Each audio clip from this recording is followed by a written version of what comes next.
네, 기업의 존재 목적은 이익 창출이 아닙니다. 기업은 고객을 만족시키기 위해 존재합니다. 이익이 창출되고 회사가 성장하는 것은 목적이 아니라 수단입니다.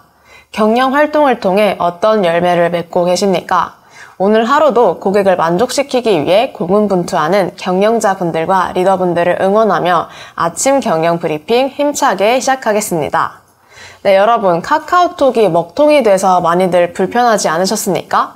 우리나라 총 인구의 무려 91.7%가 카카오톡을 이용한다고 합니다. 이번 카카오톡 먹통 사태로 인해 다른 경쟁 앱으로 갈아타자는 의견들이 분분합니다. 관련해서 첫 번째 소식 같이 보시겠습니다. 네, 첫 번째 기사의 제목은 카카오 한계 왔다. 갈아타자. 경쟁 앱 설치 폭증이라는 내용의 기사입니다. 카카오는 카카오톡이란 국민 서비스를 통해 지난 2010년 3월 출시 이후 10여 년 만에 스타트업에서 재계 순위 15위까지 초고속 성장을 거뒀습니다.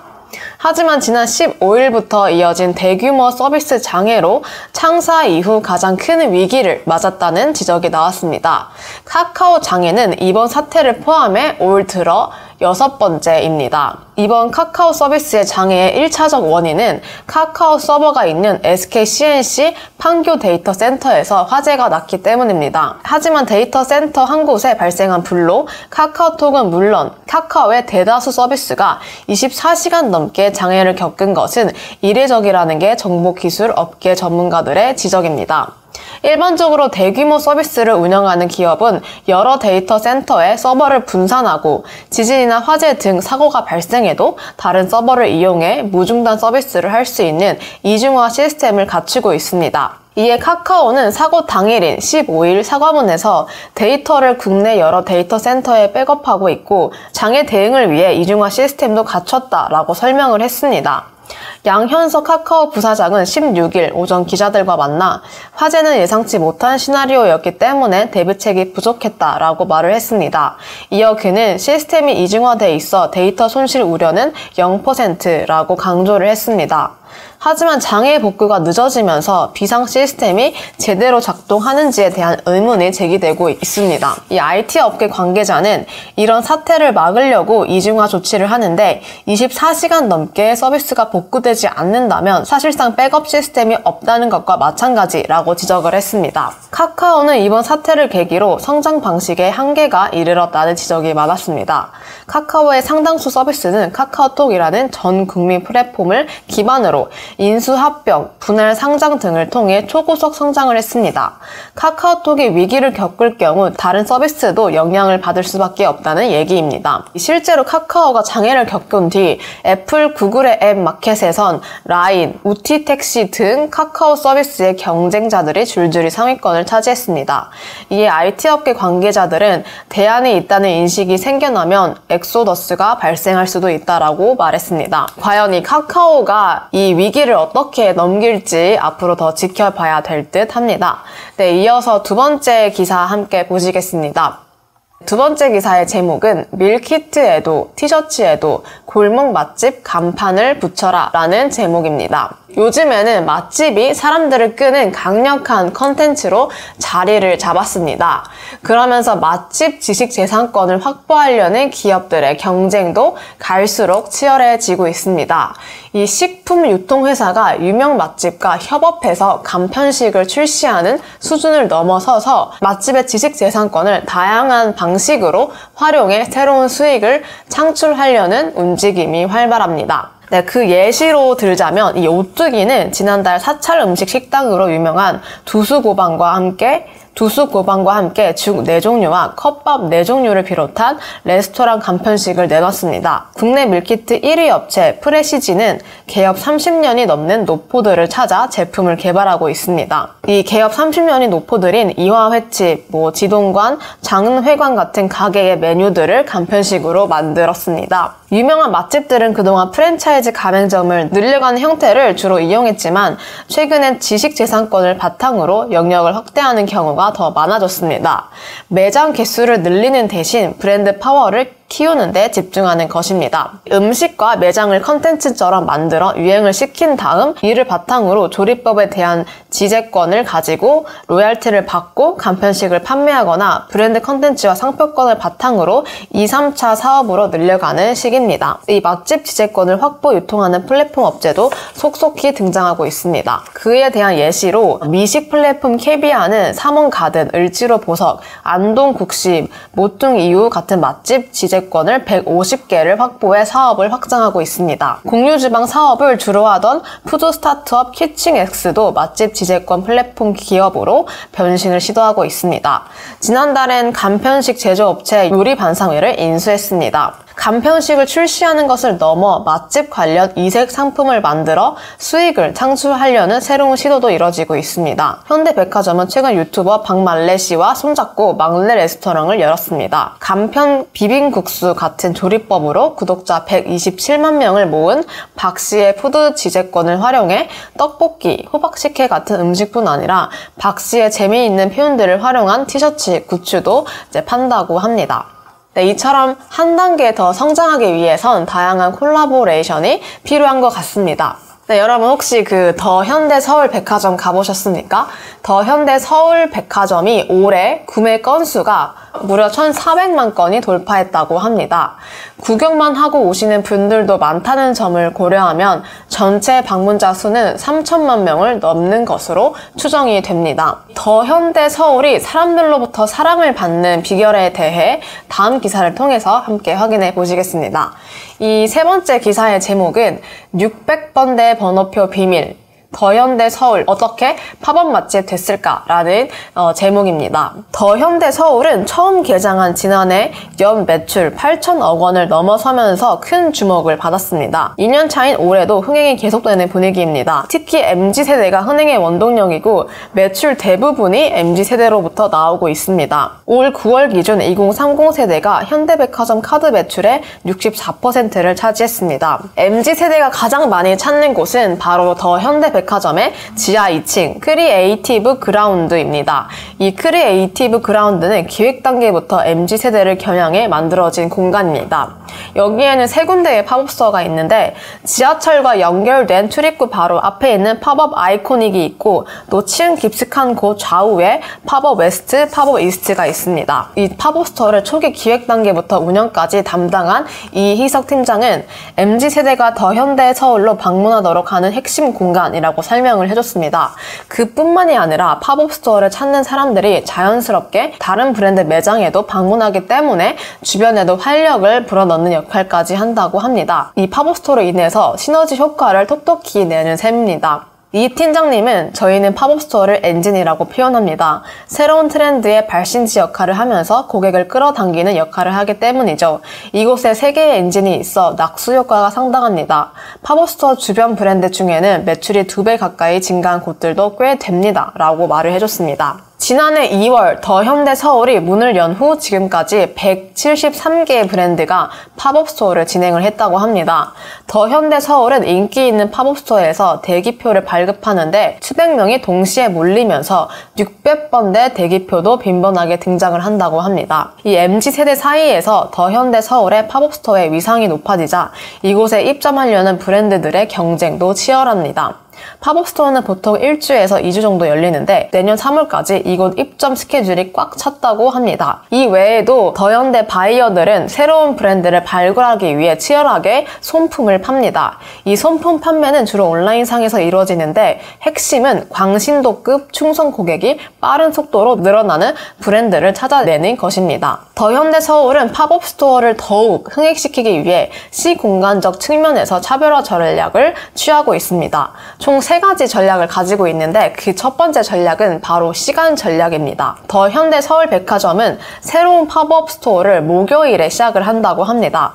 통상 백화점은 외부 업체와 함께하는 행사를 금요일마다 교체를 하는데 백화점을 찾는 고객들이 금토 일요일에 가장 많기 때문에 이 시간대에 맞춰 새로운 브랜드를 선보여 초반 매출을 극대화하기 위해서 목요일에 시작을 한다고 이야기를 해줬습니다. 그리고 두 번째로 팝업스토어의 골든타임 전략이 있는데, 이 더 현대 서울은 팝업스토어를 여는 브랜드가 MZ세대들 사이에서 온라인에서 인기를 끌었다는 점에 주목을 했고, 이들은 충성 고객과 온라인으로 활발한 소통을 한다는 점을 높게 사가지고 팝업스토어 오픈 소식을 라이브 방송이나 SNS로 알리면서 첫날인 목요일도 흔행 효과를 누릴 수 있었다고 이야기를 해줬습니다. 그래서 이어지는 주말에 내방한 고객들로부터 매출 증대 효과를 얻을 수 있습니다.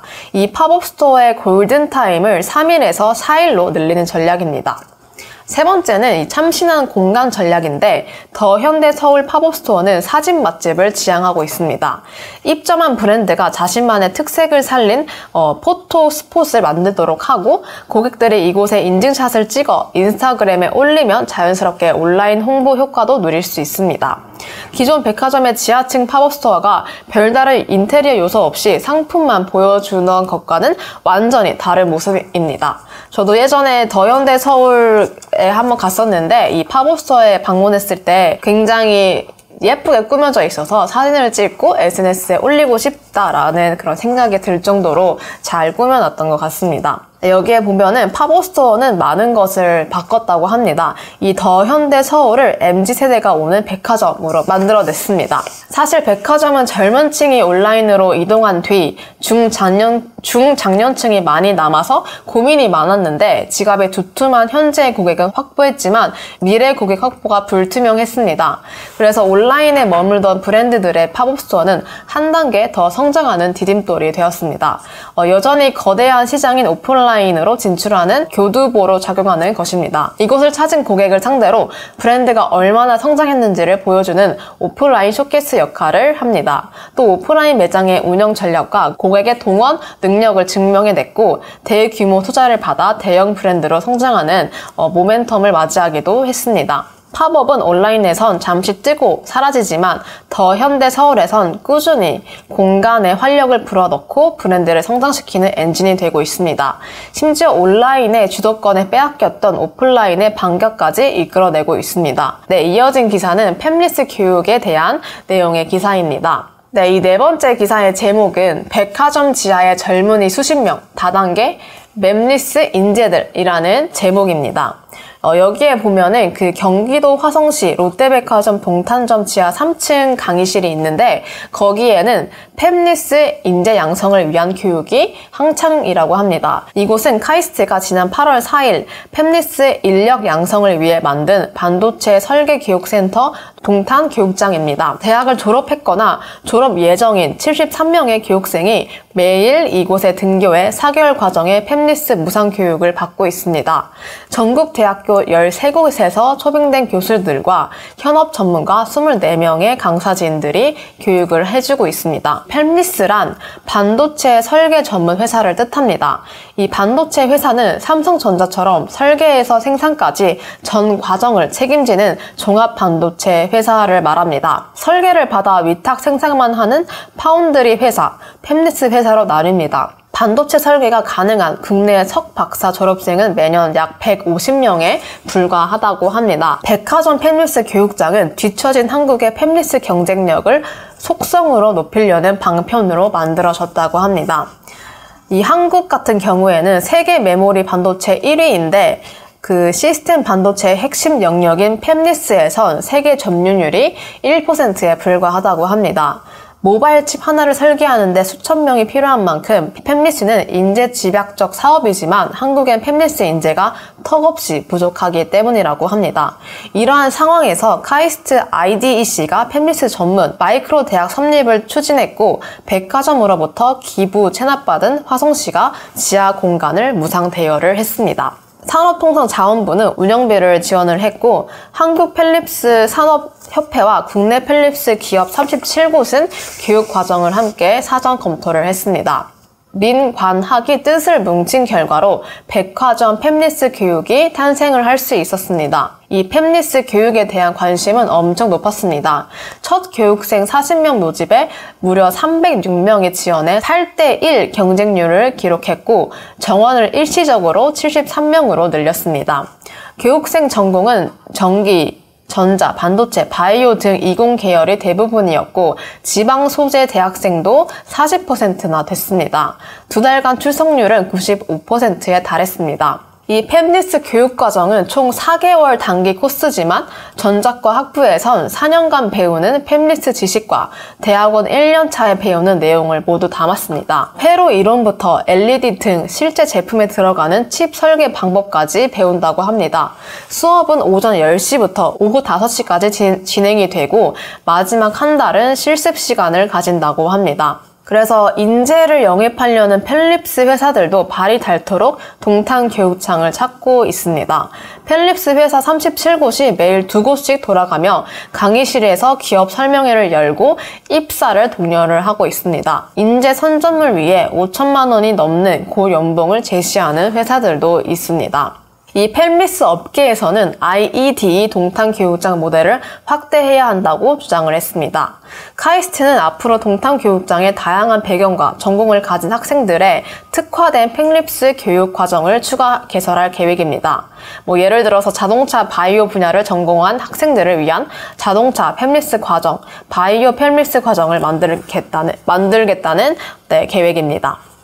네, 5번째 기사입니다. 5번째 기사의 제목은 드라마 보고 왔어요. 프랑스서 인기 폭발한 한국 음식이라는 제목입니다. 이 파리 시내 곳곳에서 K푸드 인기를 실감을 할 수 있습니다. 심지어 존맛탱이라는 간판을 단 분식집까지 등장을 했습니다. 파리 남부의 한식당 맛있다는 구글 리뷰 9.5점의 동네 맛집입니다. 이 맛있다라는 집은 최근 방탄소년단 지민의 생일을 기념하기 위해 팬 70여 명이 이곳을 찾기도 했습니다.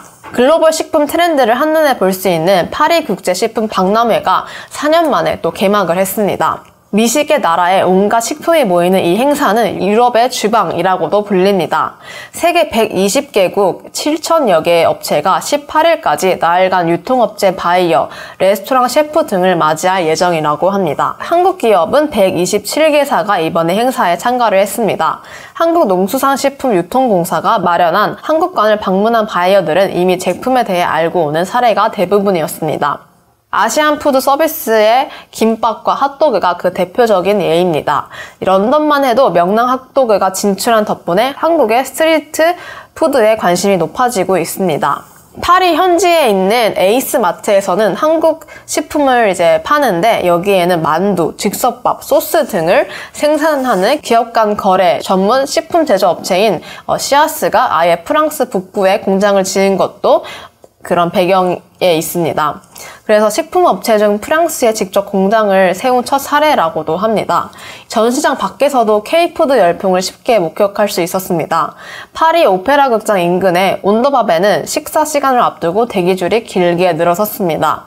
간은 한국보다 약하지만 떡볶이, 순살치킨, 김치볶음밥, 튀김 등을 15에서 20유로에 즐길 수 있어 현지인들의 방문이 끊이지 않고 있다고 합니다. 다음 6번째 기사의 제목은 한국 튀김 로봇의 일본 시장 도전, 일본에 먹힐 스타트업 10곳의 도전이라는 제목의 기사입니다. 일본에 먹히는 스타트업 10곳에 대한 소개를 하고 있는데 우선 이 스타트업 얼라이언스는 스타트업 트렌드 리포트를 통해 매년 창업자들에게 해외 진출 고려 정도를 물어보고 있습니다. 이 중에 창업자 90.9%는 해외 진출을 적극적으로 고려하거나 고려 중이라고 응답을 했습니다. 이 해외 진출을 준비할 때 창업자 3분의 1은 현지 시장 조사 및 정보 파악이 필요하다라고 대답을 했습니다. 그래서 여기에 재팬부트 캠프는 한국의 유망 스타트업들과 일본 벤처 캐피탈, 엑셀러레이터, 지원기관 등을 연결을 합니다. 그리고 현지 비즈니스 네트워크와의 접속입니다. 이 현지 전문가들에게 일본 전략에 대한 조언을 들을 수 있었는데 이곳에서 이 재팬부트 캠프를 참가 신청을 할 때 일본 시장이 선호할 기업인지 그리고 일본이 법인을 세웠거나 서비스를 출시하는 등 일본 시장에 진출할 준비가 되었는지를 우선적으로 본다고 합니다. 그리고 자체적으로 기술력을 보유한 스타트업들도 눈여겨봤습니다. 그 이유는 최근 일본 스타트업 투자자들은 핀테크, 인공지능 등 테크 스타트업에 집중 투자하고 있기 때문입니다. 그래서 이 여러 요소들을 통해서 선정이 된 기업들이 있는데 그 기업들은 얼라이언스, 가우디오랩, 로보, 아르테, 에루마, 샌드버드 코리아, 에바, 샤플 앤 컴퍼니 등등 10곳의 스타트업이 있었습니다. 이 10개의 스타트업 중에 몇 개 정도 소개를 해드리도록 하겠습니다. 첫 번째는 업라이즈인데 이 한국과 마찬가지로 일본에서도 20, 40대 중심으로 투자에 대한 관심이 늘고 있습니다. 업라이즈는 일본의 가상자산 투자 경험이 있는 유저 500만 명을 헤이비트 1차 목표 고객으로 삼고 있습니다. 이 헤이비트는 고객 대신 24시간 가상자산을 운영해주는 디지털 자동 투자 서비스입니다. 헤이비트의 투자 알고리즘은 상승장에서 수익을 쌓아가며 하락장에서는 손실을 극소화하는 설정입니다. 네, 그래서 이 헤이비트는 지금껏 실적을 쌓아왔고 업라이언스는 로보 어드바이저 기술을 가지고 있고 블록체인, 가상자산 교육 컨텐츠를 준비하고 있습니다. 다음으로 소개해드릴 기업은 가우디오랩이라는 기업인데 이 가우디오랩은 오디오 테크 스타트업입니다. 이 가우디오랩이 개발한 오디오 솔루션은 OTT, 음악 스트리밍 서비스, 극장, AR, VR 등에 탑재되어 있습니다. 매일 2천만 명이 넘는 사용자들이 네이버 TV, 비라이브, 벅스뮤직, CGV, 스마트폰 및 무선 아이폰에서 가우디오랩의 기술력을 체감하는 셈입니다. 이 가우디오랩의 창업자 오현호 대표는 전 세계에 얼마 없는 음향공학 박사이기도 합니다. 가우디오랩은 일본 파트너사들과 협업을 통해 일본 유저들에게 더욱 좋은 소리 경험을 제공한다고 합니다. 네, 다음 7번째 기사의 제목은 밤 11시 30초 만에 잡혔다. 운전석 빈 자율주행 택시 타보니라는 제목의 기사입니다. 이 기사를 쓴 기자가 직접 샌프란시스코에 가서 자율주행 택시를 탄 후기를 이제 작성한 내용을 바탕으로 쓴 기사인데요. 이 샌프란시스코에서는 해가 저물고 자율주행의 시간이 온다고 합니다. 서비스 이용 신청을 하고 일정 시간을 기다리면 이용할 수 있는 자율주행 택시 서비스가 있고 곳곳에선 자율주행 테스트에 한창인 차량들도 볼 수 있습니다. 이 기자는 직접 GM 크루즈를 시승을 했고 이 GM 크루즈는 세계 최초로 일반 소비자들에게 금액을 받고 서비스를 시작한 곳이라고 합니다. 일정 구역에서 완전한 자율주행을 하는 레벨 4 수준의 차량들입니다. 이 기자는 택시를 요청을 했고 차량이 도착하고 직접 엘트라는 이름이 새겨진 자율주행 택시에 올라탔습니다. 이 GM 크루즈의 자율주행 택시는 각 모델마다 이름을 부여를 한다고 하네요. 내부에는 일반 차량과 똑같은 모습이었고 다만 운전석이 비어있는 모습이었다고 합니다. 이 앱으로 주행 시작 버튼을 누르면 차량은 부드럽게 속력을 내기 시작했고 저녁 시간이었기에 이제 시야가 들어오는 도로에 2대에서 3대 정도 차량만 서행을 하고 있었다고 합니다. 이 GM 크루즈가 캘리포니아 주로부터 허가받은 주행 시간은 차가 적은 오후 10시 반부터 오전 5시까지였고 장소는 샌프란시스코 골든 게이트 공원 주변의 북서쪽 구역으로 한정이 되어 있습니다. 이 엘트는 차량들과 보조를 맞춰 시속 30에서 40km의 속도를 내고 도로를 안정적으로 주행을 했다고 합니다. 차를 타고 가는 와중에 갑작스럽게 바로 옆에 주행 중이던 쓰레기차가 급 정거를 했는데 그럼에도 이 기존 도로 상황에서도 허용되지 못할 수준의 급 정거였지만 이 엘트는 재빠르게 반응을 보였고 쓰레기차와의 허용된 간격 내에서 최대한 브레이크를 나눠 밟으며 부드럽게 감속에 성공을 했다고 합니다. 그만큼 순발력 있는 대응을 보였다는 이야기겠죠? 그래서 이후 25분가량 주행을 한 엘트는 이 기자가 가려고 하는 목적지인 잭슨 스트리트에 정차를 했다고 합니다. GM 크루즈는 지난 6월 상업용 무인 차량 호출 서비스를 시작을 했고 캘리포니아 공공유틸리티위원회가 무인 차량 보급 허가 및 일반 대중 대상 무인 차량 요금 부과 권한을 승인을 했습니다. 그래서 정해진 시간과 구역이긴 하지만 세계 최초로 완전 자율주행으로 상업용 서비스를 시작한 것입니다. 이에 이 카일 보그트 GM 크루즈 최고 경영자는 빠른 시간 내에 서비스를 확장해 매일 밤 수백 대의 차량이 차량 공유 서비스를 제공하는 것을 보게 될 것이라고 밝혔습니다. 실제로 GM 크루즈는 2023년 로보택시 론칭을 위해 두바이 도로를 데이터화하는 작업을 시작했고, 디트로이트에 있는 GM 팩토리 제로 공장에서는 수만 대의 자율주행차를 양상할 설비를 건설하고 있다고 합니다. 하지만 아직까지 해결해야 되는 과제도 있는데요. 이 택시 서비스가 시작된 지 8일 만에 택시 20대가 갑자기 직결해 도로를 점거할 사태가 벌어지기도 했습니다. 이에 따라 약 2시간 정도 도로가 마비가 되는 그런 상황이 오기도 했었는데, 이에 GM 관계자는 아직 고도화 단계에 있으며 데이터가 쌓일수록 사고도 점점 줄어들고 있다라고 설명을 해줬습니다. 완전 자율주행 택시가 상용화되면은 어떤 모습일지 상상이 아직 안 가는데 점점 더 앞으로 지켜봐야 될 것 같습니다. 오늘의 아침 브리핑 키워드는 카카오 엑소더스, 쇼루밍, 맛집 IP입니다. 오늘의 추천 강의는 위기를 기회로 만드는 문제 해결 방식과 지적재산권을 확보하는 방법 A to G입니다. 검색 키워드는 위기, 지적재산권, 옴니 채널입니다. 자료 다운로드는 장표를 확인하시면 됩니다. 네, 오늘도 이렇게 아침 경영 브리핑 시청해주셔서 감사하고, 내일은 10월 경영 세미나가 있는 날이라 아침 경영 브리핑이 없습니다. 금요일 아침에 다시 찾아뵙겠습니다. 회사 운영 전략 좀 세우고 싶은데 어디 물어볼 것 없나? 응? 가엔지 캠퍼스? 매월 분야별 전문가와 함께하는 라이브 세미나와 컨퍼런스, 바로 적용이 가능한 무제한 경영 양식과 자료, 강의에서 드라마까지 다양한 장르의 영상 콘텐츠를 한 번에. 아, 경영 이렇게 하는 거구나. 잘하고 싶을 때 가인지 캠퍼스.